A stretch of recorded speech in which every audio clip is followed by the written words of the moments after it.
memang akan sangat sulit buat masyarakat konsumen untuk mengetahui apakah produk ini palsu atau tidak. Yang sering itu untuk yang dekoratif itu biasanya mengandung logam berat, mengandung rodamin B. Janji mereka bisa memutihkan dalam waktu singkat, tapi ternyata mengandung merkuri.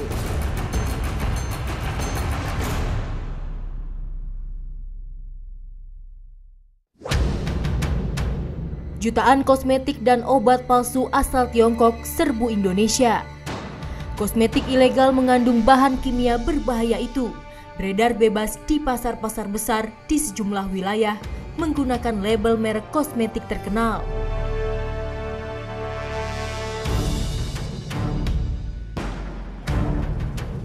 Di Jakarta, salah satu pasar terbesar di Jakarta Barat menjadi pusat peredaran kosmetik ilegal berbahaya itu.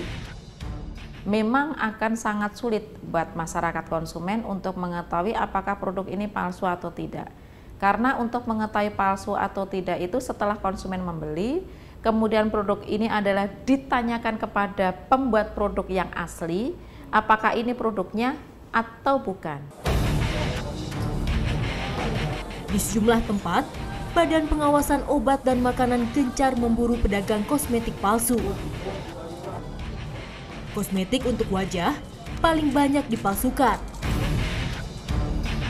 Ada permintaan di masyarakat, konsumen tergiur harga murah.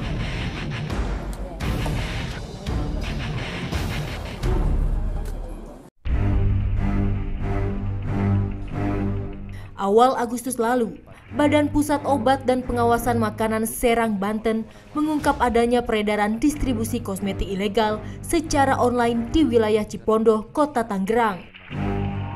Petugas kemudian memeriksa ruko 4 lantai ini dan menemukan ribuan kosmetik tanpa izin edar di Indonesia. Pelaku diduga seorang warga negara asing yang tengah berada di luar negeri.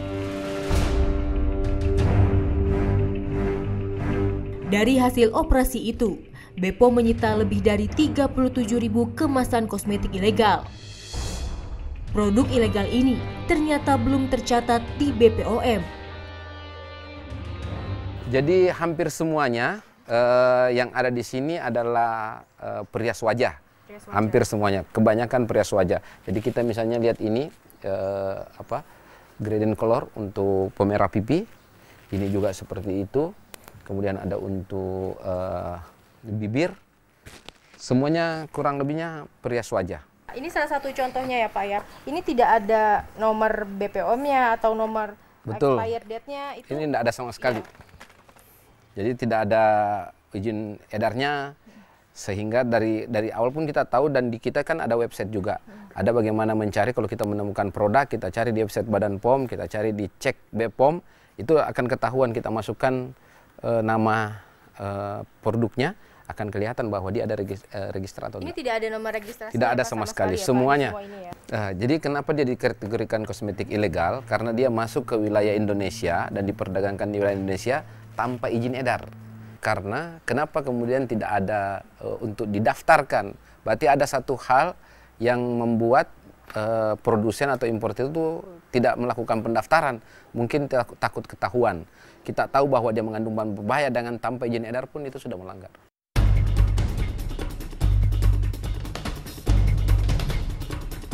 Selama ini, peredaran kosmetik palsu bebas masuk ke pasar-pasar besar di sejumlah wilayah di Indonesia. Banyak pedagang mengambil barang ilegal ini untuk dijual kembali. Harga murah, jadi alasan kosmetik palsu banyak diburu. Bagaimana kosmetik asal Tiongkok ini bisa masuk ke Indonesia tanpa tercium aparat?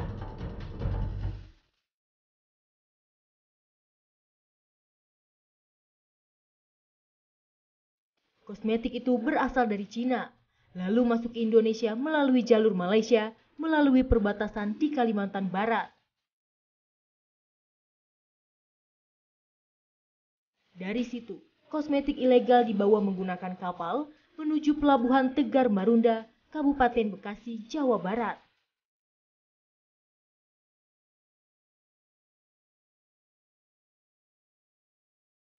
Dari Bekasi, barang haram itu dibawa menggunakan truk-truk besar ke gudang penyimpanan di perumahan Dada Presiden, Kota Tangerang, Banten. Aroma bisnis curang kosmetik ilegal asal Tiongkok mulai tercium polisi. Polisi mengendus ada warga negara Indonesia sebagai pemilik modal dan 2 orang warga negara Tiongkok sebagai kurir.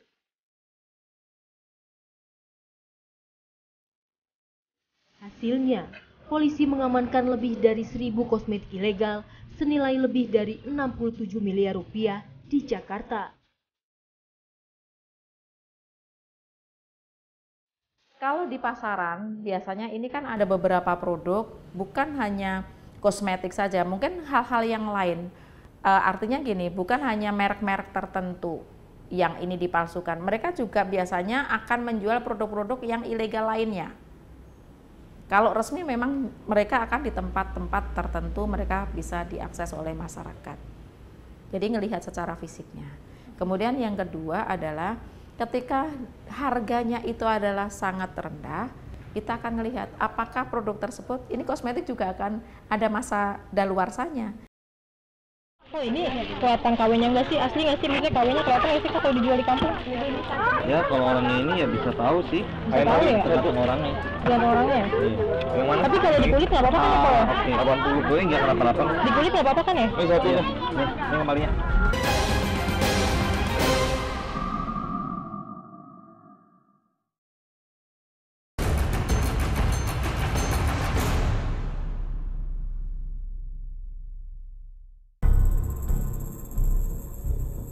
Dalam setahun terakhir, peredaran kosmetik ilegal berbahaya itu menyasar ke salah satu pasar terbesar di wilayah Jakarta Barat.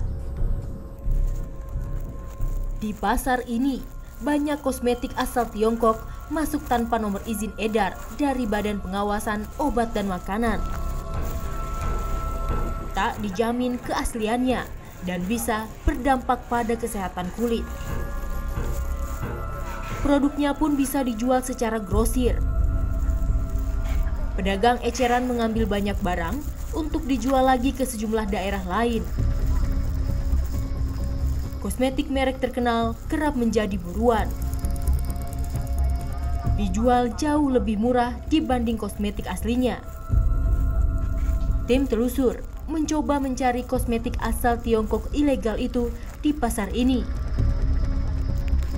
Konon kabarnya, pedagang di sini menjualnya secara grosir dan terbuka. Pak, ini berapa maskaranya? 120 di sini. Selusin 120.000. Sama. Juga sama. Boleh lihat nggak Pak? Ini kalau setengah lusin berapa Pak? 60. Ih, ini 60 modalnya dapat nggak? 10. Nggak bisa kurang kok. Mau online shop kok. Nah, Maskara mana lagi kok selain ini kok? ini aja. Ini Yang boleh lihat ini. kok. Lupa tuh snorkeling lu. Ya.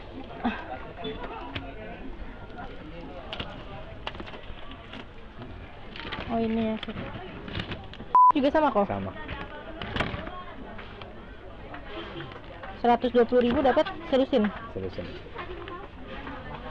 Selusin dulu apa setengah lusin dulu ya Pak? Setengah aja 33 boleh. Boleh. Nah, ini kan 3. Tadi yang setengah 3, ini 3 kan dekat-dekat 3. Iya sih. Harganya itu. Udah 50 aja kok ya.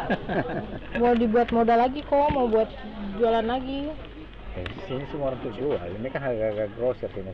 Iya sih, cuma kan biasa kok kalau di kampung kan yang murah-murah aja biar modalnya juga murah. Ada.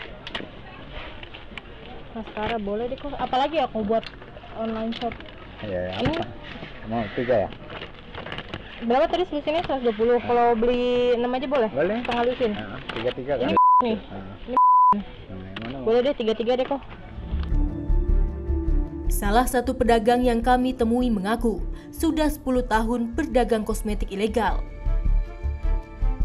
Meski tahu kalau barang itu palsu, sang pedagang tetap menjualnya dengan alasan lebih cepat habis. Kenapa milih jual kosmetik, Mas? Ya keuntungannya sih lebih gede, apalagi kalau yang palsu. Kenapa kalau yang palsu untungnya gede, Mas? Ya mau cantik tapi murah ya, gue juga dapetnya banyak lah pelanggannya soalnya. Jual kosmetik palsu itu banyak Mas yang beli?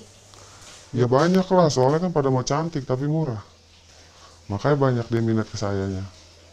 Banyak sih, ibu-ibu juga banyak, lebih banyak juga anak muda sih, ABG yang pada mau cantik. Sejumlah pembeli kosmetik di sini tak peduli jika kosmetik yang mereka beli adalah kosmetik ilegal berbahaya. Di sejumlah toko lainnya, produk-produk kecantikan ilegal seperti lipstik, alas bedak, berwarna pipi tak berlisensi BPOM terpajang di sepanjang etalase toko. Bedak apa tuh bedak? Bedak saya Itu berapa belinya? 200. Yang mana nih? Yang ini yang apa nih super? Ini 240. Selusin? Iya. Coba gue lihat nggak? Itu bukan tester ya? Bukan tester ya? Dia tuh in one. Iya tuh ini apa? Nih buka aja. Cium ya?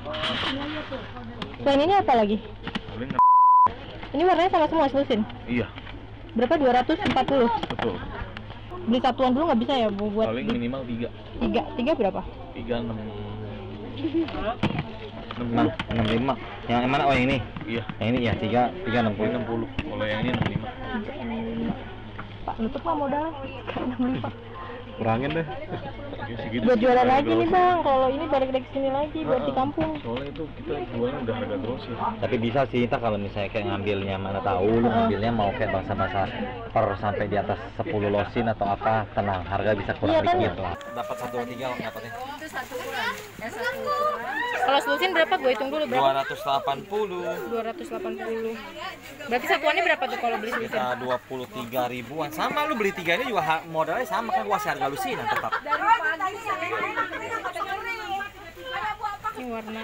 Ini nggak ada warnanya, nggak boleh sama semua kok. Iya, dia mesti satu, makanya kenapa belinya mesti 3 karena dapat mesti semua warna.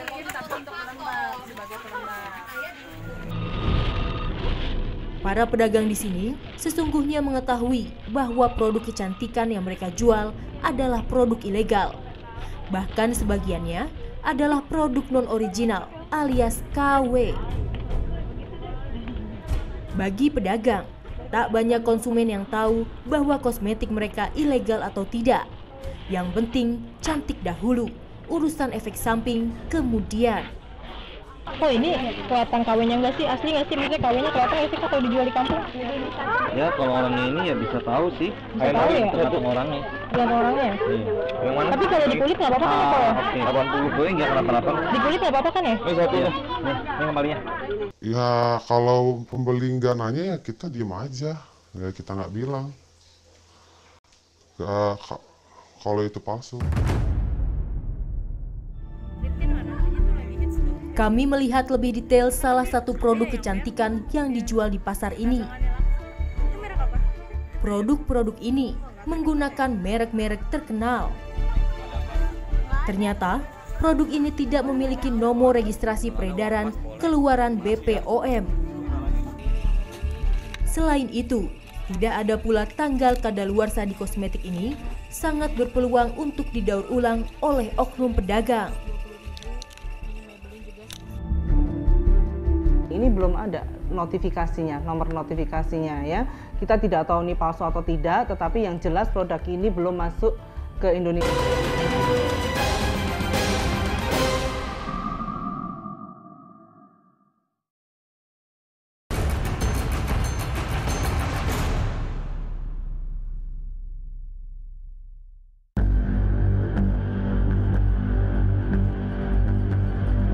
Menjual kosmetik ilegal menggunakan merek yang sudah terkenal memang mudah laris. Namun produk itu bisa berujung pada gangguan kulit.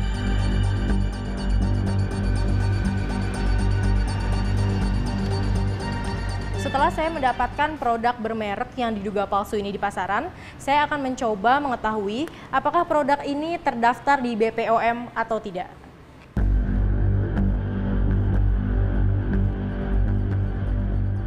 Kalau beberapa contoh ya yang saya coba lihat di website kami di untuk produk-produk yang sudah terdaftar, contohnya ini belum ada notifikasinya, nomor notifikasinya ya. Kita tidak tahu ini palsu atau tidak, tetapi yang jelas produk ini belum masuk ke Indonesia dan tercatat resmi di Badan POM. Jadi kalau ini beredar ya termasuk produk ilegal, gitu ya. Beberapa seperti ini juga belum ada yang masuk dari suppliernya untuk dinotifikasi. Untuk produk-produk yang belum terdaftar di Badan POM, kita tidak bisa menjamin mutu, keamanan, dan manfaatnya ya, karena mungkin diproduksi dengan bahan-bahan yang kualitasnya tidak bagus, atau mungkin produk ini sebetulnya sudah mau kadaluarsa dari negara mana gitu ya, dimasukkan ke Indonesia melalui pelabuhan-pelabuhan yang luput dari pengamatan bea cukai, siapa tahu, sehingga dibuang ke Indonesia untuk dijual lagi. Salah satu produsen kosmetik ternama di Indonesia mengaku bahwa produk mereka kerap dipalsukan. Kosmetik yang kami beli di salah satu pasar besar di Jakarta Barat pun dipastikan bukan produk keluaran mereka. Terima kasih kemarin udah sharing produknya Mbak. Jadi kita coba untuk cek secara internal. Sebenarnya dalam melakukan pengecekan itu kita ada beberapa langkah gitu ya Mbak ya. Yang pertama kita cek dari sisi kemasannya betul atau tidak. Kemudian labelingnya betul atau tidak. Dalam hal labeling itu sendiri kita juga make sure apakah ada izin edar BPOM yang betul. Kadang-kadang izin edar BPOM yang dicantumkan itu juga untuk produk yang salah kalau memang produknya bukan asli, seperti itu. Selain itu juga ada yang namanya tanggal kadaluarsa. Dan selain itu tentunya banyak keterangan-keterangan otentik dari produk itu sendiri yang memang asli atau tidak, seperti itu. Itu dari sisi kemasannya. Kemudian kita juga pastinya akan lihat dari sisi isinya ya Mbak ya gitu. Kalau isi itu kita lihat dari teksturnya, dari warnanya, dari baunya. Kalau tidak bisa teridentifikasi dari hal-hal yang kasat mata seperti ini, biasanya kita lakukan uji laboratorium gitu untuk memastikan bahan yang digunakan memang sama dengan bahan baku yang kita gunakan. Jadi bisa dipastikan fake produk yang kemarin saya bawa ke sini itu palsu Mbak? Setelah kita cek memang seperti itu sih Mbak. Kita sebetulnya sebagai perusahaan yang memang menjaga standar kualitas dan juga keamanan setiap produk kita menjadi suatu prioritas utama. Kita sangat menyayangkan ya Mbak ya, dan tentunya dampaknya ini seperti yang tadi saya katakan bukan hanya kepada kita sebagai produsen, tapi juga bagi pemerintah dan konsumen secara langsung karena mereka yang menggunakan produk tersebut gitu.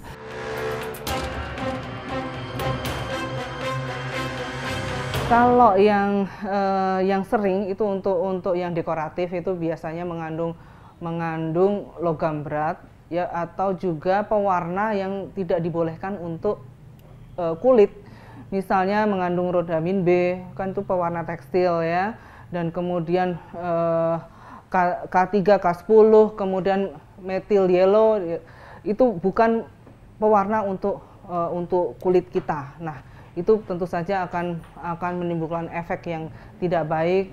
Kalau terakumulasi di dalam tubuh bisa menyebabkan kanker. Dan kemudian kita harus waspada terhadap merkuri untuk pemutih ya. Biasanya janji mereka bisa memutihkan dalam waktu singkat, tapi ternyata mengandung merkuri. Dan itu yang jelas itu kandungan yang tidak diperbolehkan untuk kosmetik.